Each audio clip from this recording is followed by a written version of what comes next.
ನಾವು ಉತ್ತರ ಕರ್ನಾಟಕದವರು, ನಮ್ಮ ಭಾಷೆ ಸ್ವಲ್ಪ ಖಾರ ಇರ್ತದೆ, ಯಾಕಂದ್ರೆ ನಾವು ಭಾಳ ಖಾರ ತಿಂತೀವಿ. ಸೊ ಏನಾರ ಒಂದು ಮಾತಾಡಿದ್ರು ಹೊಟ್ಯಾಗ ಹಾಕ್ಕೊಳ್ರಿ, ಹೆಂಗೆ ಮಾತಾಡಿದ್ರಿ ಅಂತ ಹೇಳಬೇಡ್ರಿ. ನಮ್ಮ ಜೀವನ ಪ್ರಾರಂಭ ಆಗೋದು ರೈತರಿಂದ. ಯಾಕಂದ್ರೆ ಮುಂಜಾನೆ ಚಹಾ ಆಗಿರ್ಬೋದು, ಕಾಫಿ ಆಗಿರ್ಬೋದು, ಹಾಲಾಗಿರ್ಬೋದು, ಹಾಲಿನ ಪ್ಯಾಕೆಟ್ ಎಷ್ಟು ಚಂದ ಕಾಣ್ತೈತಿ, ಆದ್ರೆ ರೈತನ ಹೆಂಡ್ತಿ ಹಾಲು ಹಿಂಡಕ್ಕಿ ಬಂದು ಬಾಜುಕ್ ನಿಂತ್ರಂದ್ರೆ ನೀವು ಮೂಗಿನ ಮೇಲೆ ಸೆರಗಿಟ್ಕೊಂತೀರಿ. ಯಾಕಂದ್ರೆ ಆಕಿನ ಕಡೆ ಆಕಳು ಉಚ್ಚಿ ಆಕಳು ಹೆಂಡಿ ವಾಸನೆ ಬರ್ತಿರ್ತದೆ. ಯಾಕಂದ್ರೆ ಎಮ್ಮಿ ಮುಂದೆ ಆಕಳ ಮುಂದೆ ಹೋಗಿ ಎ ಫಾರ್ ಆ್ಯಪಲ್ ಅಂದ್ರೆ ಒದ್ದೆ ಬಿಡ್ತದೆ. ಆಮೇಲೆ ಎಮ್ಮಿ ಮುಂದೆ ಆಕಳದ ಮುಂದೆ ಹೋಗಿ ರೇಷ್ಮೆ ಸೀರೆ ಹಾಕ್ಕೊಂಡು ಭಾಳಷ್ಟು ಬಂಗಾರ ಹಾಕ್ಕೊಂಡು ಕುಂತ್ರಂದ್ರೆ ಇರಿದು ಒಗದ ಬಿಡ್ತೈತದು. ಅದರಲ್ಲಿ ಏನು ಗೊತ್ತಾಕೈತಂದ್ರೆ ನೀವೆಷ್ಟು ಸರಳವಾಗಿದ್ರಂದ್ರೆ ಪ್ರಕೃತಿ ನಿಮಗೆ ಕೊಡ್ತೈತಿ. ಸೊ ಇವತ್ತು ನಾನು ನಿಮ್ಮ ಮುಂದೆ ನಿಂತ ರೈತರ ಬಗ್ಗೆ ಮಾತಾಡ್ಲಿಕ್ಕತ್ತೀನಂದ್ರೆ, basically I am not a farmer, I am a computer engineer. I completed my engineering 30 years back. ಚಪ್ಪಾಳಿ ತಟ್ಟಬೇಡ್ರಿ, ಮುಂದಿನ ಕತ್ತಿ ಬೇರೆ ಐತಿ. ಯಾಕಂದ್ರೆ 30 ವರ್ಷದಿಂದ ಯಾವಾಗ ನಾನು ಇಂಜಿನಿಯರಿಂಗ್ ಮುಗಿಸಿ ಪ್ರೋಗ್ರಾಮಿಂಗ್ ಭಾಳ ಚಲೋ ಮಾಡ್ತಿದ್ದೆ. ಯಾಕಂದ್ರೆ ನನಗೊಂದು ಕ್ರೇಜ್ ಇತ್ತು ಪ್ರೋಗ್ರಾಮ್ ಬರೆಯೋದು. ಆಮೇಲೆ 28 ವರ್ಷದಿಂದ ಮಾಡಿದ project work transmission control / internet protocol ಮೇಲೆ ನಾನೇನು ಪ್ರಾಜೆಕ್ಟ್ ಮಾಡಿದ್ದೆ, ನನಗೊಂದು 90 ಮಾರ್ಕ್ಸ್ ಬಿದ್ದಿದ್ದು. On what basis you have given that marks ಅಂತ again from board evaluation team came and they asked me to write the same program and project execute ಮಾಡೋಕ್ಕೆ ಹೇಳಿದಾಗ again I got 3 grace marks. My marks became 93. ಇಷ್ಟೊಂದು confidence ಇಟ್ಕೊಂಡು ಇನ್ನೇನು ಹಾರಿಕೊಂಡು ಆಕಾಶ ಮುಟ್ಟಬೇಕು ಅನ್ನೋ time ಒಳಗೆ ನನಗೆ ಮದುವೆ ಮಾಡಿ ಕೊಟ್ಟಿದ್ದು ರಾಯಚೂರು ಜಿಲ್ಲೆ ಮಾನ್ವಿ ತಾಲೂಕು ಕವಿತಾಳ್ ಅಂತ ಒಂದು ಸಣ್ಣ ಹಳ್ಳಿಗೆ ಮದುವೆ ಮಾಡಿ ಕೊಟ್ಟರು. ಅಲ್ಲಿ ಹೆಣ್ಮಕ್ಳು ಹೊರಗಡೆ ಹೋಗಿ ಕೆಲಸ ಮಾಡಲಿಕ್ಕೆ ಅವಕಾಶ ಇಲ್ಲ ಅಂತ ನನ್ನ ಇಂಟರ್ವ್ಯೂ ಲೆಟರ್ ಹರಿದು ಒಗೆದು ಬಿಟ್ಟರು. ಆ ಹಳ್ಳ್ಯಾಗ ಬದುಕಕ್ಕೆ ಆಗಾಕತ್ತಿದ್ದಿಲ್ಲ, ಯಾಕಂದ್ರೆ ನನ್ನ ತವ್ರ ಮನೆ ಧಾರವಾಡ ಆಗಿತ್ತು. ನಮ್ಮ ಅಮ್ಮಗೆ ಒಂದು ಫೋನ್ ಮಾಡಿದೆ, ಹೆಂಗಾರ ಮಾಡಿ ನನಗೆ ಕರ್ಕೊಂಡೋಗಿ ಇಲ್ಲಿ ಇರೋಕೆ ಆಗಾಕತ್ತಿಲ್ಲ, ನನಗೆ ಈ ಹಳ್ಳಿಯೊಳಗೆ ಬದುಕಕ್ಕೆ ಆಗೋದಿಲ್ಲ.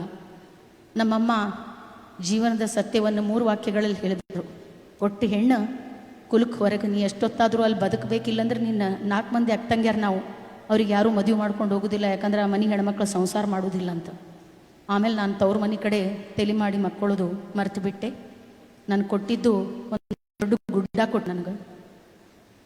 ಆ ಗುಡ್ಡ ಒಳಗೆ ಕಲ್ಲು ತೆಗ್ಯಾಕ 6 ವರ್ಷ ಆಯಿತು.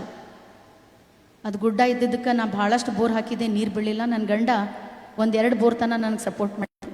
ಆಮೇಲೆ ನನ್ನ ಕಡೆ ರೊಕ್ಕ ಇಲ್ಲ ಅಂತ ಹಿಂದೆ ಸರ್ಕೊಂಡ್ಬಿಟ್ರು. ನಾನು ನಮ್ಮಮ್ಮ ಭಾಳಷ್ಟು ಜಗಳ ಮಾಡಿ ಬಂಗಾರ ತೊಗೊಂಡಿದ್ದೆ ಮದುವೆಯಾಗ. ಇಷ್ಟು ಬಂಗಾರ ಹೊಲಕ್ಕೆ ಹಾಕಿದೆ ನಾನು. 5-20 ಬೋರ್ ಹಾಕಿದ್ರು ನೀರು ಬೀಳಲಿಲ್ಲ, ಬರೀ ಧೂಳು ಬರಾಕತ್ತು ಬಿಡ್ತು. ಲಾಸ್ಟಿಗೆ ಎಲ್ಲ ಮುಗಿದು ಬಿಡ್ತು. ಇನ್ನು ಮತ್ತೆ 4 ಗಾಡಿ ನಡ್ಬರ್ಕ ಕುಂದಿರ್ಸ್ತಾರೆ ನನಗಂತ 4 ಬಳಿ ಇದ್ದು ಕೈಯಾಗ. 2 ಮಾರಾಟ ಮಾಡಿದ್ದೆ, 2 ಇತ್ತು.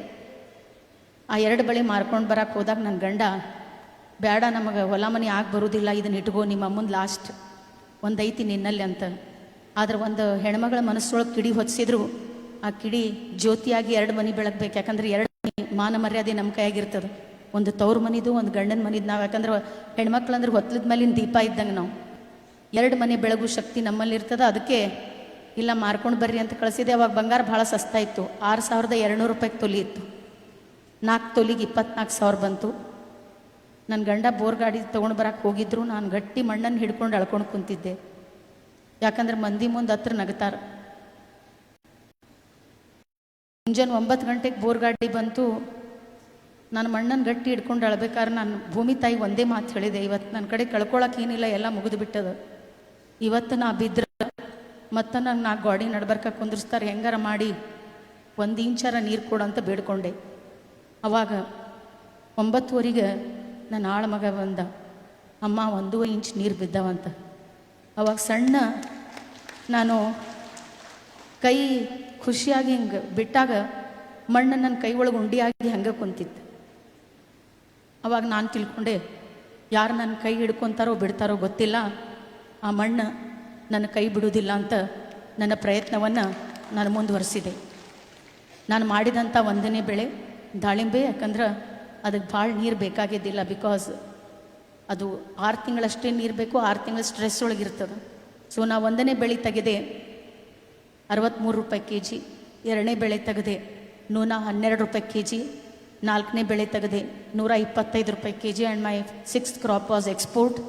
ಮೈ each fruit was carrying minimum 500 to 600 gram each. I got 250 rupees kg.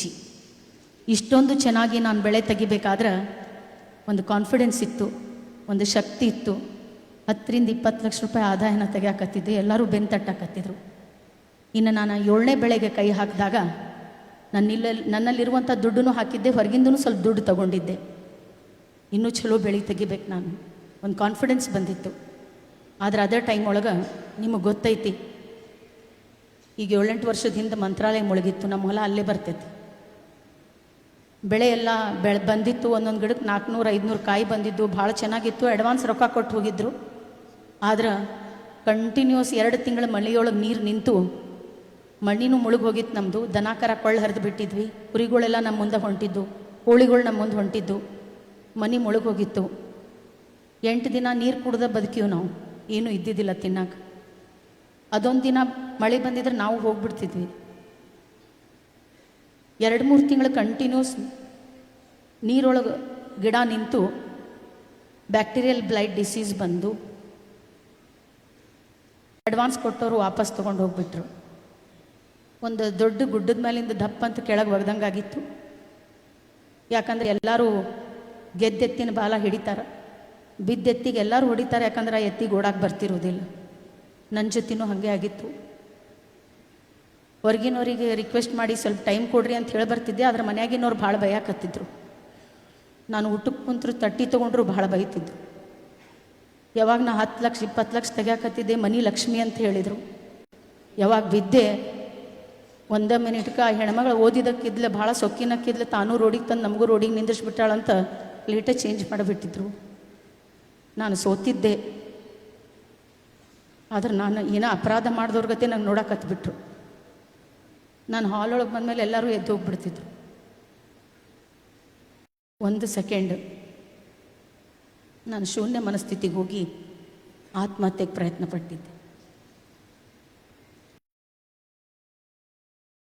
ಎಲ್ಲರೂ ಹೇಳ್ತಾರೆ ಯಶಸ್ವಿ ಪುರುಷನ ಹಿಂದೆ ಮಹಿಳೆ ಅಂತ. ಆದ್ರೆ ನನ್ನ ಹಿಂದಿದ್ದು ನನ್ನ ಗಂಡ.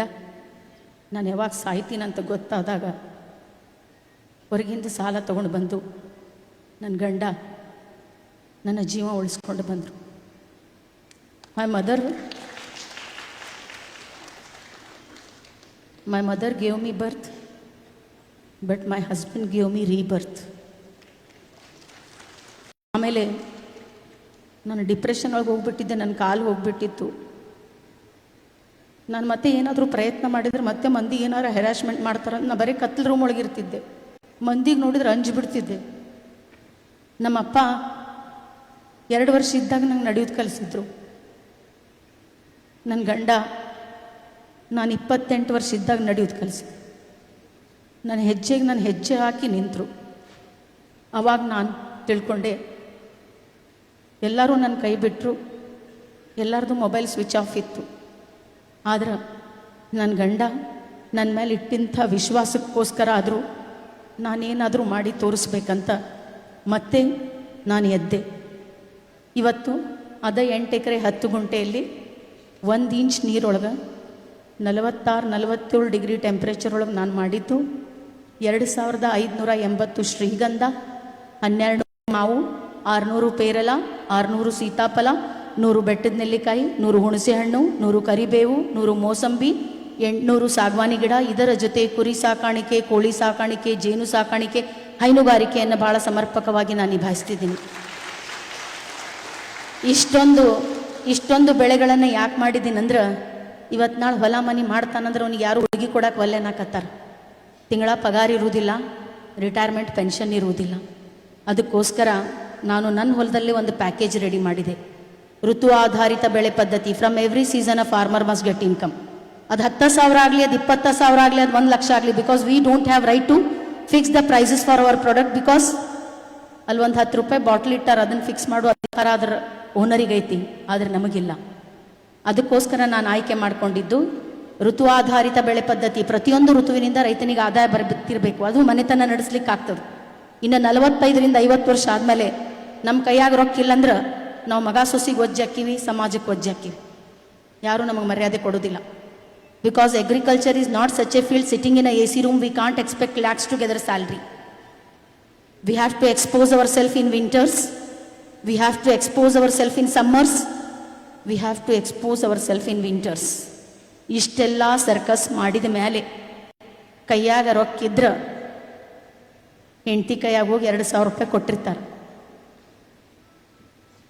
ರೊಕ್ಕ ಉಳಿಲಿಲ್ಲ ಅಂದ್ರೆ ಗೊಬ್ಬರದ ಅಂಗಡಿ ಅವನ ಮುಂದೆ ಹೋಗಿ, ಯಪ್ಪ ಈ ವರ್ಷ ಅಸಲಿಟ್ಕೋ, ಮುಂದಿನ ವರ್ಷ ಬಡ್ಡಿ ಕೊಡ್ತೀನಂತ ಎಲ್ಲಿ ಕೆಳಗೆ ಮಾಡಿ ಹೇಳಿರ್ತೀವಿ. ಯಾಕಂದ್ರೆ ಕಣ್ಣಾಗ ಕಣ್ಣಿಟ್ಟು ಮಾತಾಡೋ ಅಧಿಕಾರ ಕಳ್ಕೊಂಡಿರ್ತೀವಿ. ಯಾಕಂದ್ರೆ ಸಾಲ್ಗಾರಾಗಿರ್ತೀವಿ. ಇವತ್ತು ಬಹಳಷ್ಟು ರೈತರು ನಾವೆಲ್ಲ ಕೆಲಸ ಮಾಡಕತ್ತೀವಿ. ಆದ್ರೆ ಎಷ್ಟು ರೈತರ ಮನೆಯೊಳಗೆ 2 ಹೊತ್ತಿನ ಊಟ ಇಲ್ಲ. ಯಾಕದಂದ್ರೆ ನಾನು ಬೇರೆ ಏನು ಕೇಳೋದಿಲ್ಲ ನಿಮಗೆ. ನಮಗೇನಾರ ನಿಮಗೆ ಕೊಡ್ಬೇಕನ್ಸಿದ್ರು ಒಂದು ಮಧ್ಯವರ್ತಿಗಳಿಗೆ ಚೌಕಾಶಿ ಮಾಡೋದಿದ್ರೆ ಮಾಡ್ರಿ. ಆದ್ರೆ ರೈತರು ಹೆಣ್ಮಕ್ಳು ರೈತರು ಯಾರಾದರೂ ಕಾಯಿಪಲ್ಯ ಮಾರಕ್ಕೆ ನಿಮ್ಮ ಮನೆಗೆ ಬಂದ್ರಂದ್ರೆ ಒಂದು 5 ರೂಪಾಯಿ ಹೆಚ್ಚಿಗೆ ಕೊಟ್ಟು ಕಳಿಸ್ರಿ. ಯಾಕಂದ್ರೆ ಅದರಿಂದ ಅವ್ರ ಮನ್ಯಾಗ ಒಲಿ ಉರುತ್ತೈತಿ, ಅವ್ರ ಮಕ್ಕಳು ಸ್ಕೂಲಿಗೆ ಹೋಗ್ತಾರ, ಅವ್ರ ಮನೆಗೆ ಒಳಗೂ ದೀಪಾವಳಿಗೆ ಹೋಳಿಗೆ ತುಪ್ಪ ತಿನ್ಬೋದು. ಸೊ ಅದಕ್ಕೆ ಇನ್ನು ಅರಣ್ಯ ಬೆಲೆಯಲ್ಲಿ ನಾನು ಆಯ್ಕೆ ಮಾಡಿಕೊಂಡಂಥ ಬೆಳೆ ಕರ್ನಾಟಕದ ಶ್ರೀಗಂಧ, because it is crown of Karnataka. According to the government rate of Karnataka, today's existing price of sandalwood per kg 10 to 20,000 rupees per kg. From each acre, a farmer may expect minimum 2 to 3 tons. ಒಂದು engineer ಕೋಟಿಯಲ್ಲಿ ಮಾತಾಡ್ಬೋದು, ಒಂದು doctor ಕೋಟಿಯಲ್ಲಿ ಮಾತಾಡ್ಬೋದು. ಆದ್ರೆ ಹೆಬ್ಬಟ್ಟು ಹೊತ್ತು ರೈತನು ಕೋಟಿಯಲ್ಲಿ ಮಾತಾಡಬೇಕು. ಜಗತ್ತ ಅವನ ಹೆಂಡತಿ ಮಕ್ಕಳಿಗೆ ಕೊಡುವಂಥ ಗೌರವ ಬದಲಾಗಬೇಕು. ಯಾಕಂದ್ರೆ ಎಷ್ಟೋ ಸಲ ಒಂದು ರೈತನ ಹೆಂಡತಿ ಮನಸ್ಸು ಮರಗಿರ್ತದೆ. ನನ್ನ ಗಂಡನೂ ಆಫೀಸರ್ ಆಗಿದ್ರೆ ನಾನು ಒಂದು 10 ತೊಲಿ ಬಂಗಾರ ಹಾಕ್ಕೊತಿದ್ದೇನೆ. ಎಷ್ಟೋ ಸಲ ಒಂದು ರೈತನ ಮಗಳ ಮನಸ್ಸು ಮರಗಿರ್ತದೆ. ನಮ್ಮಪ್ಪನೂ ಆಫೀಸರ್ ಆಗಿದ್ದರೆ ನಾನು ಇಂಜಿನಿಯರಿಂಗ್ ಮೆಡಿಕಲ್ ಮಾಡ್ತಿದ್ದೇನೋ. ಯಾಕಂದರೆ ಎಷ್ಟೋ ಸಲ ಫೀಸ್ ಕಟ್ಟಾಗಿ ರೊಕ್ಕಿರ್ಲಾರ ನಾವು ಅವ್ರಿಗೆ ಮದುವೆ ಮಾಡಿ ಕಳಿಸಿವಿ. ಅಂಥ ರೈತನ ಮನೆಯೊಳಗೂ ಆ ಹೋಳಿಗೆ ತುಪ್ಪ ಬರಬೇಕು. ಅದಕ್ಕೋಸ್ಕರ ನಾನು ಡಿವೈಡ್ ಮಾಡಿದ್ದು agriculture, horticulture, agro forestry, animal husbandry, floriculture, all together it is integrated farming where we have to generate short term income, mid term income, long term income. ಹಾಗಾಗಿ ಇಲ್ಲಿ ಯಾರಾದರೂ ರೈತರು ಇದ್ದರು, ಯುವ ಜನರು ಇದ್ದರು, ನಾನು ಒಂದು ಮಾತು ಹೇಳಲಿಕ್ಕೆ ಇಷ್ಟಪಡ್ತೀನಿ.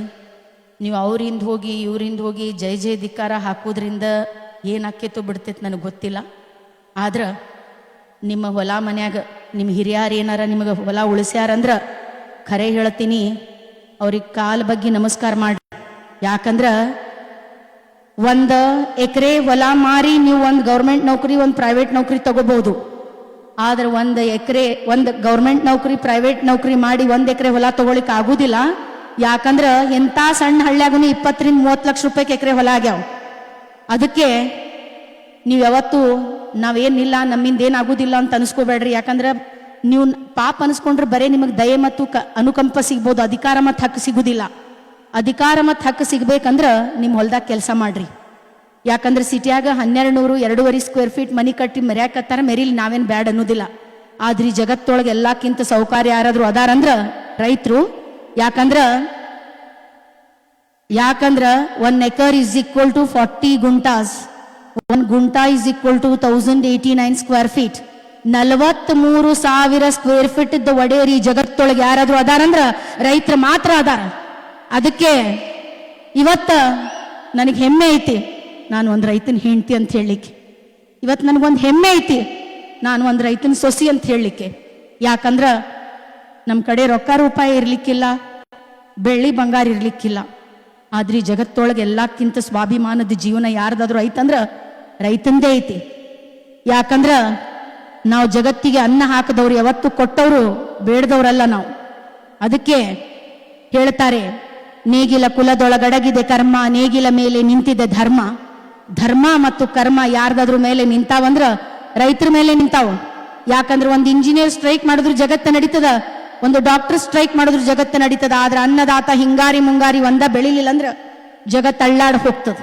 ಅದಕ್ಕೆ ಹೇಳ್ತಾನೆ ಸರ್ವಜ್ಞ, ಒಕ್ಕಲಿಲ್ಲದ ಊರು, ಮಕ್ಕಳಿಲ್ಲದ ಮನೆ, ಲೆಕ್ಕವಿಲ್ಲದ ಬಿಹಾರ, ಈ ಮೂರು ದುಃಖ ಕಾಣೆಂದ ಸರ್ವಜ್ಞ. ಎಲ್ಲಿ ಒಕ್ಕಲಿಗನಿಲ್ಲ ಅಲ್ಲಿ ಲಕ್ಷ್ಮಿನೂ ಇರುವುದಿಲ್ಲ, ಸರಸ್ವತಿನೂ ಇರುವುದಿಲ್ಲ. ಕರೋನಾ ಬಂದ ಎಲ್ಲಾರ ಟೈರ್ ಪಂಚರ್ ಆಗಿ ಎಲ್ಲಾರು ಹುಟ್ಟು ಬಟ್ಟಿಲ ಮೇಲೆ ಮನೆಗೆ ಹೋದ್ರು. ಎಲ್ಲಾರ ಮನೆಯೊಳಗೆ 3 ಹೊತ್ತಿನ ಊಟ ಕೊಟ್ಟಿದ್ ರೈತ, 3 ಹೊತ್ತಿನ ಕಾಯಿಪಲ್ಲೆ ಕೊಟ್ಟಿದ್ ರೈತ, 3 ಹೊತ್ತಿನ ಹಾಲು ಮೊಸರು ತುಪ್ಪ ಕೊಟ್ಟಿದ್ ರೈತ. ಅದಕ್ಕೆ ಈ ಜಗತ್ತೊಳಗೆ ಎಲ್ಲ ಅಳಿತತಿ, ಅನ್ನ ಅಳಿಯುವುದಿಲ್ಲ. ಬಹಳಷ್ಟು ಮಂದಿ ಹೆಣ್ಮಕ್ಳು ಬಂದು ಕುಂತೀರಿ, ನಿಮಗೆ 10 ದಿವಸ ಉಪವಾಸ ಇಟ್ಟು ಒಂದ್ ಕಡೆ 10 ತೊಲಿ ಬಂಗಾರ ಇಟ್ಟು ಒಂದ್ ಕಡೆ ಅನ್ನ ಸಾರಿಟ್ರಿ, ನೀವೇನ್ ತಗೊಂತೀರಿ ಹೇಳ್ರಿ? ನಿಮಗೆ ಬಂಗಾರ ಕಾಣೋದಿಲ್ಲ, ಕಣ್ ಚಕ್ರ ಬರ್ತಿರ್ತಾವ. ಮೊದ್ಲು ನಮಗೆ ಅನ್ನ ಸಾರು ಕೊಡ್ರಿ ಅಂತೀರಿ. ಯಾಕಂದ್ರ ಯಾವ್ದು ಸಾಕಂತೀರಿ ಅದು ಉಳಿತದ, ಯಾವ್ದು ಬೇಕಂತೀರಿ ಅದು ಅಳಿತದ. ಈ ಜಗತ್ತು ನಿಂತಿರುವುದೇ ಅನ್ನದ ಮೇಲೆ. ಮೊದಲು ಅನ್ನ, ಇವತ್ತು ಅನ್ನ, ನಾಳೆನೂ ಅನ್ನ. ಅದಕ್ಕೆ ಕೃಷಿ, ನೀವು AI ಸರ್ವೆ ರಿಪೋರ್ಟ್ ನೋಡ್ರಿ. The future of India is in agriculture, not in your startups and all your industries, everything is related with food relateds. ಅದಕ್ಕೆ ಇವತ್ತು ನಾವು ರೈತರು ಹೆಮ್ಮೆಯಿಂದ ಏನು ಬೆಳಿಲಿಕ್ಕತ್ತೀವಿ ಅದ್ರ ಬಗ್ಗೆ ನನಗೆ ಅಭಿಮಾನ ಐತಿ. ಇಷ್ಟೆಲ್ಲ ಮಾಡಿಕೊಂಡು ನಾನು ಹೋಗ್ಬೇಕಾದ್ರೆ ನನ್ನ ಮಗಳು ನನಗೊಂದು ಪ್ರಶ್ನೆ ಕೇಳಿದ್ಲು. ಏನು ಮಮ್ಮಿ, ಪಪ್ಪ ನೌಕರಿ ಬ್ಯಾಡ ಅಂದ್ರ ನೀನ್ಯಾಕೆ ಬಿಟ್ಟಿ? ನಿಮ್ಮಮ್ಮ ಬ್ಯಾಡ ಅಂದ್ರ ನೀನ್ಯಾಕೆ ಬಿಟ್ಟಿ? ನೀವೊಂದು ಇಂಡಿಪೆಂಡೆಂಟ್ ಡಿಸಿಷನ್ ತಗೋಬೇಕಿತ್ತು, ನಮಗೇನು ಕೊಟ್ಟಿ ನೀನು? ನಿಮ್ಮ ಅಕ್ಕ ತಂಗಿ ಇಬ್ಬರು ಬ್ಯಾಂಗ್ಳೂರೊಳಗೆ ಸಾಫ್ಟ್ವೇರ್ ಇಂಜಿನಿಯರ್ ಅದಾರ, ಅವ್ರ ಮಕ್ಕಳಿಗೆ ಎಷ್ಟು ಒಳ್ಳೆ ಜೀವನ ಕೊಟ್ಟಾರ. ನೀ ನಮಗೇನು ಕೊಟ್ಟಿ? ಯಾವಾಗ ನೋಡ್ದಾಗ ಲೇಬರ್ ಓಡೋದಂದಿ, ಮಳೆ ಬರಲಿಲ್ಲ ಅಂದಿ, ಮಳೆ ಹೆಚ್ಚಿಗೆ ಬಂತಂದಿ, ರೇಟ್ ಸಿಗ್ಲಿಲ್ಲ ಅಂದಿ. ಇಂಥ ಜೀವನ ಕೊಡಲಿಕ್ಕೆ ನೀ ನಮಗೆ ಜನ್ಮ ಯಾಕೆ ಕೊಟ್ಟಿ ಅಂತ ನನ್ನ ಮಗಳು ನನಗೊಂದು ಪ್ರಶ್ನೆ ಕೇಳಿದ್ಲು. ಈ ಪ್ರಶ್ನೆ ಒಂದು ಕವಿತಾ ಮಿಶ್ರಾನಿಗೆ ಕೇಳಲ್ಪಟ್ಟಂಥ ಪ್ರಶ್ನೆ ಅಲ್ಲ, ಭಾರತದ ಎಲ್ಲ ರೈತರ ಮಕ್ಕಳು ರೈತರಿಗೆ ಕೇಳಿದಂಥ ಪ್ರಶ್ನೆ ಇದು. ಅವಾಗ ನನಗನ್ನಿಸ್ತು ನನ್ನ ಡೈರೆಕ್ಷನನ್ನು ನಾನು ಚೇಂಜ್ ಮಾಡಬೇಕಂತ. ಅದಕ್ಕೆ ಹೇಳ್ತಾರೆ ದಾಸರು, ನಿಂದಕರಿರಬೇಕು ನಿಂದಕರು. ಆಕೆ ನನಗೆ ನಿಂದನೆ ಮಾಡಿದ್ದಕ್ಕೆ ನಾನು ನನ್ನ ಡೈರೆಕ್ಷನ್ನ ಚೇಂಜ್ ಮಾಡಿ ಇನ್ನೂ ತನ ಎಷ್ಟು ಮರಗಳನ್ನು ಹೇಳಿದೆ. ಆ ಮರಗಳ ನರ್ಸರಿಯನ್ನು ನಾನು ಯಾಕೆ ಪ್ರಾರಂಭ ಮಾಡಬಾರ್ದಂತ WST ಇಂದ ಟ್ರೈನಿಂಗ್ಗಳನ್ನು ತೆಗೆದುಕೊಂಡು ಬಂದು ಉತ್ಕೃಷ್ಟ ದರ್ಜೆಯ ಶ್ರೀಗಂಧದ ಸಸಿಗಳನ್ನು, ಎಲ್ಲ ಥರದ ಸಸಿಗಳನ್ನು ನಾನೇ ರೆಡಿ ಮಾಡಿ ಕರ್ನಾಟಕ ಅಷ್ಟೇ ಅಲ್ಲ, ಮುಜಫರ್ಪುರ್, ಬಿಹಾರ್, ಛತ್ತೀಸ್ಗಢ, ರಾಯ್ಪುರ್, ಮೈಸಾನ, ಗುಜರಾತ್, ಆಂಧ್ರ ಪ್ರದೇಶ್, ತೆಲಂಗಾಣ, ತಮಿಳುನಾಡು, ಭಾರತದ ಎಲ್ಲ ರಾಜ್ಯಗಳಿಗೆ ನನ್ನ ಶ್ರೀಗಂಧದ ಸಸಿಗಳನ್ನು ಕಳಿಸ್ತೀನಿ. And today I feel proud to say this along with the farm woman. I am a women entrepreneur in agriculture. ಅದು ನನ್ನ ಮಗಳ ನನಗೆ ಚುಚ್ಚಿ ಮಾತಾಡಿದ್ರ ಫಲ. She force me to accept agriculture is the best business rather than the occupation. ಅದಕ್ಕೆ ನನ್ನ ಡೈರೆಕ್ಷನನ್ನು ನಾನು ಚೇಂಜ್ ಮಾಡಿದೆ. ಹಂಗೆ ಮಾಡ್ಕೊಂಡು ಹೋಗ್ಬೇಕಾದ್ರೆ ಮತ್ತೆ ಬಂದ್ಲಕ್ಕಿ, ಮಮ್ಮಿ ಸಾರಿ ಅಂತ ಕೇಳಿದ್ಲು. ಭಾಳ ದೊಡ್ಡ ಮಾತಾಡಿದ್ಲು, ಬಿಸಿ ರಕ್ತದೊಳಗೆ. ನಾ ಕಣ್ಣೆತ್ತಿ ನೋಡಲಿಲ್ಲ. ಮತ್ತೊಂದು ಹೆಜ್ಜೆ ಮುಂದೆ ಬಂದ್ಲು, ಮಮ್ಮಿ ನನಗೂ 10 ಎಕರೆ ಹೊಲ ಇದ್ದವನಿಗೆ ಕೊಟ್ಟು ಮದುವೆ ಮಾಡಿ ನಾನು ನಿನ್ಕಿಂತ ಹೆಚ್ಚು ಹೆಸರು ತೊಗೊಂಬರ್ತೀನಂತ. ಆವಾಗ ಅನ್ನಿಸ್ತು, ನಮ್ಮ ಮಕ್ಕಳ ನಾವು ಮಾಡುವಂಥ ಕಸಬಿನ ಬಗ್ಗೆ ಗೌರವ ಸೂಚಿಸಿದಾಗ ನನಗಲ್ಲ, ಇಲ್ಲಿರುವಂಥ ಎಲ್ಲ ತಂದೆ ತಾಯಿಗಳಿಗೆ ಹೆಮ್ಮೆ ಅನ್ನಿಸ್ತು. ಭಾಳಷ್ಟು ಹೆಣ್ಮಕ್ಳು ಕುಂತೀರಿ, ಅವ್ರಿಗೆ ಒಂದು ಮಾತು ಹೇಳಲಿಕ್ಕೆ ಇಷ್ಟಪಡ್ತೀನಿ. ಯಾರಾದರೂ ನಿಮ್ಮ ಬಗ್ಗೆ ಮಾತಾಡಕತ್ತಾರಂದ್ರೆ ತಪ್ಪು ತಿಳ್ಕೊಬೇಡ್ರಿ. You are special, so only they are speaking about you. Never underestimate yourself at any instant of your life, because God has created to do the wonders and miracles. Adishakti ಅವತಾರ ನೀವು, ಲಕ್ಷ್ಮಿಯ ಸ್ವರೂಪ ನೀವು. ಯಾಕಂದ್ರೆ ಈ ಜಗತ್ತು ನಿಂತಿರುವುದೇ ಒಂದು ಶಕ್ತಿ ಮೇಲೆ. ನಾವು ಮುಂಜಾನೆದ್ದೇ ಹೇಳ್ತೀವಿ, ಕರಾಗ್ರವಸ್ತೆ ಲಕ್ಷ್ಮಿ, ಕರಮಧ್ಯೆ ಸರಸ್ವತಿ, ಕರಮೂಲೆ ಸ್ಥಿರೇ ಗೌರಿ, ಪ್ರಭಾತೆ ಕರದರ್ಶನಂ. ಜಗತ್ತು ನಿಂತಿರುವುದು ಶಕ್ತಿ ಮೇಲೆ, ಸಂಪತ್ತಿನ ಮೇಲೆ, ಜ್ಞಾನದ ಮೇಲೆ. ಆ 3 ಶಕ್ತಿಗಳು. ಬಹಳಷ್ಟು ಮಂದಿ ಗಣಮಕ್ಳದಿರಿ, ಅವ್ರಿಗೆ ಒಂದು ಮಾತು ಹೇಳಲಿಕ್ಕೆ ಇಷ್ಟಪಡ್ತೀನಿ. ಮೊದಲಿನ ಮಂದಿ ಸುಳ್ಳ ಹೇಳಿಲ್ಲ, ಗಂಡ ಅಂದ್ರೆ ಗುಡ್ಡ ಇದ್ದಂಗೆ. ನಿಮ್ಮ ಮನೆಯೊಳಗಿರುವಂಥ ತಾಯಿ ಆಗಲಿ, ತಂಗಿ ಆಗಲಿ, ಹೆಂಡತಿ ಆಗಲಿ, ಮಗಳಿಗೆ ನೀವು ಗೌರವ ಕೊಟ್ರಂದ್ರೆ ಆ ಲಕ್ಷ್ಮಿ, ಸರಸ್ವತಿ, ಗೌರಿ ನಿಮ್ಮ ಮನ್ಯಾಗ ಕಾಲು ಮುರ್ಕೊಂಡು ಬಿದ್ದಿರ್ತಾಳಂತ ತಲೆಬಾಗಿ ನಮಸ್ಕಾರ ಮಾಡಿ ಕೇಳ್ಕೊತೀನಿ. ಆಮೇಲೆ ಹೆಣ್ಮಕ್ಳಿಗೆ ಒಂದು ಮಾತು ಹೇಳಕ್ಕೆ ಇಷ್ಟಪಡ್ತೀನಿ. ಇವತ್ತು ನನಗಿಲ್ಲೇ ಕೃಷ್ಣೇಗೌಡ ಸರ್ ಕರೆದಿದ್ದು, ನಾನು AC ರೂಮ್ ಒಳಗೆ ಕುಂತ್ಕೊಂಡು ಪ್ರೋಗ್ರಾಮಿಂಗ್ ಬರೆದಿದ್ದಕ್ಕೆ ಕರಲ್ಲ. ನಾನು ಬೆಳಗ್ಗೆ ಮುಂಜಾನೆ 5:30 ಎದ್ದು 20 ರಿಂದ 25 ಆಕಳದ ಹೆಂಡಿ ಕಸ ಬಳಿತೀನಿ. 45 ರಿಂದ 50 ಕುರಿಗಳನ್ನು ಮೇಯಿಸ್ಕೊಂಡು ಬರ್ತೀನಿ.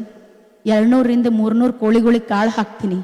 ನನ್ನ ಮೆಂಟಾಲಿಟಿಯನ್ನು ಲೇಬರ್ ಮೆಂಟಾಲಿಟಿಗೆ ಸೆಟ್ ಮಾಡಿ ಅವ್ರ ಜೊತೆ ಕುಂತು ಕೆಲಸ ಮಾಡಿ ನನ್ನ ಬಣ್ಣವನ್ನು ಭೂಮಿ ತಾಯಿ ಕೊಟ್ಟು ಭೂಮಿ ತಾಯಿ ಬಣ್ಣ ನಾನು ತಗೊಂಡಾಗಿ ನನಗೆ ಈ ಸನ್ಮಾನ ಸಿಕ್ಕಿದ್ದು. ಅದಕ್ಕೆ ಯಾವುದೇ ಕೆಲಸ ಸಣ್ಣದಿರುವುದಿಲ್ಲ, ಯಾವುದೇ ಕೆಲಸ ದೊಡ್ಡದಿರುವುದಿಲ್ಲ. ಯಾ ಕೆಲಸ ನಿಮಗೆ ಮಂದಿ ಕಡೆ ಬೇಡುವಂಗೆ ಮಾಡ್ತದಲ್ಲ ಅದು ಸಣ್ಣ ಕೆಲಸ. ನಿಮ್ಮ ಮನೆತನಕ್ಕೋಸ್ಕರ ಹೆಣ್ಮಕ್ಳೇನು ದುಡ್ಡು ತಿನ್ನಾಕತ್ತೀರಂದ್ರೆ ಅಫ್ಕೋರ್ಸ್ ಯು ಆರ್ ಎ. ನಾನು ಈ ಜರ್ನಿ ಒಳಗೆ ನಾನು ಕೆಲಸ ಮಾಡ್ಬೇಕಾದ್ರೆ ಈಗನೂ ಭಾಳಷ್ಟು ಮಂದಿ ಯುವ ಜನರದೀರಿ. ಸಕ್ಸಸ್ ಹಿಂದೆ ಹೋಗ್ಬೇಡ್ರಿ, ನಿಮ್ಮ ಕೆಲಸ ನೀವು ಮಾಡ್ಕೊತ ಹೋಗ್ರಿ, ಆಟೋಮೆಟಿಕ್ಲಿ ಸಕ್ಸಸ್ ನಿಮಗೆ ಬೆನ್ನತ್ತಿ ಬರ್ತದೆ. ಇಂಥ ಜರ್ನಿ ಒಳಗೆ ನಾನು 5 ರಾಷ್ಟ್ರ ಪ್ರಶಸ್ತಿ ತಗೊಂಡೆ, ಒಂದು 50ರಿಂದ 60 ರಾಜ್ಯ ಪ್ರಶಸ್ತಿಗಳನ್ನು ತಗೊಂಡೆ, ಮಠ ಮಾನ್ಯತೆಗಳ ಭಾಳಷ್ಟು ಪ್ರಶಸ್ತಿಗಳನ್ನು ಕೊಟ್ಟರು. ಆಮೇಲೆ ಮೊನ್ನೆ ಒಂದು ಗೌರವ ಡಾಕ್ಟರೇಟ್ ಸಿಕ್ತು. ಅದು ಯಾವುದಾದ್ರೂ ಥೀಸಿಸ್ ಬರ್ದಿನಂತ ಕೊಟ್ಟಿಲ್ಲ, ಆಕಳ ಸೆಗಣಿ ಕಸ ಬೆಳೆದಿದ್ದು ಕುರಿ ಮೇಯಿಸ್ಕೊಂಡು ಬಂದಿದ್ದು ಕೊಟ್ಟಾರ. ಅದಕ್ಕೋಸ್ಕರ ಇದನ್ನು ಯಾಕೆ ಹೇಳಾಕತ್ತೀನಂದ್ರೆ ಅತಿಶಯೋಕ್ತಿ ಅಲ್ಲ. ಈ ನನ್ನ ಯಶಸ್ಸು, ಈ ನನ್ನ ಪ್ರಶಸ್ತಿಗಳು ಇಲ್ಲಿರುವಂಥ ಎಲ್ಲ ಮಹಿಳೆಯರಿಗೆ ಸಮರ್ಪಣೆ ಮಾಡಲಿಕ್ಕೆ ಇಷ್ಟಪಡ್ತೀನಿ. ಯಾಕಂದರೆ ಇದು ಒಂದು ಕವಿತಾ ಮಿಶ್ರನ ಯಶಸ್ಸಲ್ಲ, ಬೂದಿ ಮುಚ್ಚಿದ ಕೆಂಡದಂತಿರುವಂಥ ಸಾವಿರಾರು ಕವಿತಾ ಮಿಶ್ರಗಳ ಕತೆ ಇದಾಗಿದೆ. ಅದಕ್ಕೋಸ್ಕರ ಹೆಣ್ಮಕ್ಳ ಯಾವಾಗಲೂ ಆಗೋದಿಲ್ಲ ಅಂತ ಕುಂದ್ರಬೇಡ್ರಿ. ನೀವು ಮನಸ್ಸು ಮಾಡಿದ್ರೆ ಈ ಜಗತ್ತನ್ನು ಅಳ್ಳಾಡಿಸುವಂಥ ಶಕ್ತಿ ಯಾರೆಲ್ಲಾದರೂ ಐತಂದ್ರೆ ಒಂದು ಹೆಣ್ಮಗಳ ಕಡೆ ಮಾತ್ರ ಐತಿ. ನೀವು ಮಾಡಿ ತಿನ್ನಬೇಕು, ದುಡ್ದು ತಿನ್ನಬೇಕು. ಆಮೇಲೆ ಮಂದಿ ಮನಿ ಒಲಿ ನೋಡಿ ನಿಮ್ಮ ಅಡಿಗೆ ಮಾಡ್ಲಿಕ್ಕೆ ಹೋಗ್ಬೇಡ್ರಿ. ಯಾಕಂದ್ರೆ ಮಂದಿ ಮನಿದು ಉಪ್ಪು ಖಾರ ಹುಳಿ ಬೇರೆ ಐತಿ. ಅದು ಕ್ವಾಂಟಿಟಿ ಆಗಿರ್ಬೋದು, ಕ್ವಾಲಿಟಿ ಆಗಿರ್ಬೋದು. You are unique, don't compare yourself to others. ಆಕಿ ಬಾಜುದಕ್ಕಿ ಮನಿ 3 ಅಂತಸ್ತಿನ ಮನಿ ಕಟ್ಟಾಳ, ನಿಮ್ಮ ಗಂಡ್ಮಕ್ಳಿಗೆ ಕಿರಿಕಿರಿ ಮಾಡಬೇಡ್ರಿ. ಬಾಜುದಕ್ಕಿನ ಮನ್ಯಾಗ 20 ತೊಲಿ ಬಂಗಾರ ಐತಂತ ಕಿರಿಕಿರಿ ಮಾಡಬೇಡ್ರಿ. ನೀವು ಅಕ್ಕಿ ಸೀರೆ ಅದನ್ನು ಹಾಕ್ಕೊಂಡಾಳ ನನ್ನಲ್ಲಿಲ್ಲ ಅಂತ ಕಿರಿಕಿರಿ ಮಾಡಬೇಡ್ರಿ. ಯಾಕಂದ್ರೆ ನೀವು ಹೋಗಿ ಅಂತ ಸೀರೆ ಹಾಕ್ಕೊಂಡು 10 ತೊಲಿ ಬಂಗಾರ ಹಾಕ್ಕೊಂಡು ಬಾಜುದಕ್ಕಿ ಮನ್ಯಾಗ ಮುಂದೆ ಹೋಗಿ ನಿಂತರು ಆಕಿ ಚಂದ ಕಾಣಕತ್ತಾರ ಅಂತ ಹೇಳಿ ನೀವು ಹೋದ್ಮೇಲೆ ಇದಕ್ಕಿಂತ ನೆಕ್ಸ್ಟ್ ಚಲೋ ಪ್ಯಾಟರ್ನ್ ನಾ ತೊಗೊಂಬರ್ತೀನಿ ಮುಂದಿನ ತಿಂಗಳಂತ ಮಾತಾಡಿರ್ತಾಳೆ. ಅದ್ರ ಬದಲಿ ನಿಮಗೆ ತೃಪ್ತಿ ಪಡಿಸೋದಿದ್ರಂದ್ರೆ ನಿಮ್ಮ ಗಂಡುಗಳಿಗೆ ತೃಪ್ತಿ ಪಡಿಸ್ರಿ, ನಿಮ್ಮ ಅತ್ತಿ ಮಾವಿಗೆ ತೃಪ್ತಿ ಪಡಿಸ್ರಿ, ನಿಮ್ಮ ಮಕ್ಕಳಿಗೆ ತೃಪ್ತಿ ಪಡಿಸ್ರಿ. ಕಟ್ಟಿ ಮೇಲೆ ಕುಂತು ಮಂದಿ ಬಗ್ಗೆ ಮಾತಾಡೋದ್ರಿಂದ ಮನೆತನಗಳು ಇರುವುದಿಲ್ಲ. ನಿಮ್ಮ ಮನೆಯಾಗೇನು ಸಣ್ಣ ಪುಟ್ಟ ಕೆಲಸ ಮಾಡಿ ನಿಮ್ಮ ಹಿರಿಯರ ಜೊತೆ ಸ್ವಲ್ಪ ಟೈಮ್ ಸ್ಪೇರ್ ಮಾಡ್ರಿ. ಅವ್ರು ನಿಮ್ಮಷ್ಟು ಶಾಣೆ ಇರ್ಲಿಕ್ಕಿಲ್ಲ, ಆದ್ರೆ ಅನುಭವ ಸಿಗ್ತದೆ. ಇವತ್ತಿಗೂ ನಮ್ಮ ಅತ್ತಿ ಈ ಕಡೆ ಕಲಬುರಗಿ ಮಿಂಚು ಬಂದಾಗ ಮಳೆ ಬರ್ತೈತಂದ್ರೆ ಗ್ಯಾರಂಟಿ ಬಂದಿರ್ತದೆ. ಇವತ್ತು ನಾನು ನಿಮ್ಮ ಮುಂದೆ ನಿಂತು ಮಾತಾಡಕತ್ತೀನಂದ್ರೆ ನಾ ಹೊಲ ಖರೀದಿ ಮಾಡಿ ನನ್ನ ಹೊಲ ಮನೆ ಮಾಡಿಲ್ಲ, ನಮ್ಮ ಅತ್ತಿ ಹೊಲ ಉಳಿಸೋಗ್ಯಾರಂತ ನಾ ಮಾಡೀನಿ. ಅದಕ್ಕೆ ನಿಮ್ಮ ಹಿರಿಯರ ಬಗ್ಗೆ ಕೃತಜ್ಞತೆ ಇರಲಿ. ನಮ್ಮ ತಾಯಿ ನನಗೆ ಜನ್ಮ ಕೊಟ್ಟರು, ಹುಟ್ಟ ಮನೇಲೆ ಹೊರಗೆ ಹಾಕಿದ್ರು. ನಮ್ಮ ಅತ್ತಿ ನನ್ನ ಗಂಡನಿಗೆ ಜನ್ಮ ಕೊಟ್ಟು ತುಂಬಿದ ಮನೆಯೊಳಗೆ ನನಗೆ ಕರ್ಕೊಂಡು ನೀವು ಮಾಡ್ಕೊಂಡು ತಿನ್ನಂತ ನನಗೆ ದಾರಿ ತೋರಿಸಿದ್ರು. ಅದಕ್ಕೆ ನಿಮ್ಮ ತಾಯಿಗೆ ಕೊಡುವಂಥ ಪ್ರೀತಿಯಲ್ಲಿ ಒಂದು 5% ನಿಮ್ಮ ಅತ್ತಿಗೆ ಏನಾರ ಕೊಟ್ರಂದ್ರೆ ಈ ಜಗತ್ತೊಳಗೆ ಯಾವುದೇ ಅನಾಥಾಶ್ರಮ ಇರುವುದಿಲ್ಲ, ವೃದ್ಧಾಶ್ರಮ ಇರುವುದಿಲ್ಲ, ಮಹಿಳಾ ಸಾಂತ್ವನ ಕೇಂದ್ರ ಇರುವುದಿಲ್ಲ. ನಾನು ಇವತ್ತಷ್ಟು ದೂರದಲ್ಲೇ ಯಾಕೆ ಬಂದೆ, ನನ್ನ ಕಾಲು ನೋವಿತ್ತು. ಎಲ್ಲಿ ತನ ಒಂದು ಹೆಣ್ಮಗಳ ಇನ್ನೊಂದು ಹೆಣ್ಮಗಳ ಸಾಧನೆಯನ್ನು ಗೌರವಿಸುವುದಿಲ್ಲ, ಅಲ್ಲಿ ತನ ಈ ಸಾಧನೆಗೆ ಅರ್ಥ ಇರುವುದಿಲ್ಲ. ಅದಕ್ಕೆ ಮೇಡಮ್ ಇವತ್ತು ನೀವು ಭಾಳ ದೊಡ್ಡ ಕೆಲಸ ಮಾಡಿರಿ, ಆಮೇಲೆ ಇಂಥ ಒಂದು ಅಚೀವ್ಮೆಂಟ್ ಮಾಡಿದಿರಿ. ನಾನು ನಿಜವಾಗ್ಲೂ ಹೇಳ್ತೀನಿ ಮೇಡಮ್, ನಾ ಯಾವಾಗ ನಿಮಗೆ ನೋಡಿದೆ ತುಂಬಿದ ಕೊಡೋದ್ ಗತಿ ಅನಿಸಿದ್ರಿ ನನಗೆ. ನೀವು GT ದೇವೇಗೌಡ ಸರ್ ಹೆಂಡತಿ ಅಂತ ಬಂದಿಲ್ಲ ಮೇಡಮ್. ನನಗೆ ಯೂಶ್ವಲಿ ಕೃಷ್ಣೇಗೌಡ ಸರಿಗೆ ನಾನು ಭಾಳ ಗೌರವ ಕೊಡ್ತೀನಿ. ಅವರು ಯಾವಾಗ ನಿಮ್ಮ ಬಗ್ಗೆ ಒಂದು ಮಾತು ಹೇಳಕತ್ತಾರಂದ್ರೆ something is there. And really madam ನೀವು ಭಾಳ ಹೆಚ್ಚಿಗೆ ಮಾಡಿದ್ದೀರಿ ಮೇಡಮ್. ಆಮೇಲೆ ನಮ್ಮ ಹೆಣ್ಮಕ್ಳಿಗೋಸ್ಕರ ಒಂದು ಬ್ಯಾಂಕನ್ನು ಓಪನ್ ಮಾಡಿ ನಾವು ಇಂಡಿಪೆಂಡೆಂಟ್ ಆಗಿ ಮುಂದುವರಿಲಿಕ್ಕೆ ಒಂದು ದಾರಿ ದೀಪ ಆಗಿ ನೀವು ಕೊಟ್ಟಿದ್ದಕ್ಕೆ ನಿಮ್ಮೆಲ್ಲರಿಗೂ ನಿಜವಾಗ್ಲೂ ದೊಡ್ಡ ನಮಸ್ಕಾರಗಳನ್ನು ಹೇಳ್ತೀನಿ ಮೇಡಮ್. ನಿಮ್ಮ ಕುಟುಂಬಕ್ಕೆ ದೇವರು ಆಯುಷ್ಯ, ಆರೋಗ್ಯ, ಅಭಿವೃದ್ಧಿ, ಐಶ್ವರ್ಯ ಕೊಟ್ಟು ನನ್ನಂಥ ಬಹಳಷ್ಟು ಹೆಣ್ಮಕ್ಳು ತನ್ನ ಯಶೋಗಾಥೆಯನ್ನೇ ಇಲ್ಲಿ ಹೇಳುವಂಗಾಗಲಿ ಅಂತ ಹೇಳಿ ಒಂದು ಬಸವಣ್ಣನ ವಚನದೊಂದಿಗೆ ನನ್ನ ಮಾತನ್ನು ಮುಗಿಸ್ತೀನಿ. ಇವನಾರವ ಎಂದೆನಿಸದಿರಯ್ಯ, ಇವನಮ್ಮವ ನಮ್ಮ ಮನೆಯ ಮಗನೆಂದೆನಿಸಯ್ಯ, ಕೂಡಲ ಸಂಗಮ ದೇವ. ನಾನು ರಾಯಚೂರು ಜಿಲ್ಲೆಗೆ ಆದರೂ ಇವನಾರವ ಅಂತ ನೀವು ಹೇಳಲಿಲ್ಲ. ನಿಮ್ಮ ಜಿಲ್ಲೆಗೆ ನನಗೆ ಕರೆದು ನನಗೆ ಸನ್ಮಾನ ಕೊಟ್ಟು ಆ ಬಸವಣ್ಣನ ವಚನಕ್ಕೆ ನಿಜವಾದ ಅರ್ಥವನ್ನು ನೀವು ತಂದುಕೊಟ್ಟಿದ್ದಕ್ಕೆ ನಿಮ್ಮೆಲ್ಲರಿಗೂ ಮನದಾಳದ ನಮಸ್ಕಾರಗಳನ್ನು ಹೇಳ್ತಾ, ನಾನು ಈ ದಾರಿಯೊಳಗೆ ಬರಬೇಕಾದ್ರೆ ಬಹಳಷ್ಟು ಸಲ ಬಿದ್ದೆ. ಆದ್ರೆ ನನಗೆ ಹಿಡ್ಕೊಂಡಿದ್ದು ನನ್ನ ಕರ್ನಾಟಕದ ಮಣ್ಣು. ಇನ್ನೂ 100 ಜನ್ಮ ಎತ್ತಿ ಬಂದರೂ ಈ ಕರ್ನಾಟಕದ ಮಣ್ಣಿನ ಋಣ ತೀರಿಸ್ಲಿಕ್ಕೆ ಆಗೋದಿಲ್ಲ. ಯಾಕಂದ್ರೆ 6 to 8% ಆಯಿಲ್ ಕಂಟೆಂಟ್ ಇರುವಂಥ ರಾಜ್ಯ ಶ್ರೀಗಂಧದೊಳಗೆ, not only in India, in world itself Karnataka is the number 1. ಅದಕ್ಕೆ ನನಗೆ ಹೆಮ್ಮೆ ಇದೆ ಇವತ್ತು ನಾನು ಕರ್ನಾಟಕದ ಒಂದು ಹೆಣ್ಣು ಅಂತ ಹೇಳಲಿಕ್ಕೆ. ಎಲ್ಲಾದರೂ ಇರು, ಎಂತಾದರೂ ಇರು, ಎಂದೆಂದಿಗೂ ನೀ ಕನ್ನಡವಾಗಿರು. ಕನ್ನಡವೇ ಸತ್ಯ, ಕನ್ನಡವೇ ನಿತ್ಯ. ಇದೇ ನಾಡು, ಇದೇ ಭಾಷೆ, ಎಂದೆಂದೂ ನಮ್ಮದಾಗಿರಲಿ, ಎಲ್ಲೇ ಇರಲಿ ಹೇಗೆ ಇರಲಿ, ಕನ್ನಡವೇ ನಮ್ಮ ಉಸಿರಿರಲಿ. ಧನ್ಯವಾದಗಳು ಮೇಡಮ್, ಧನ್ಯವಾದಗಳು.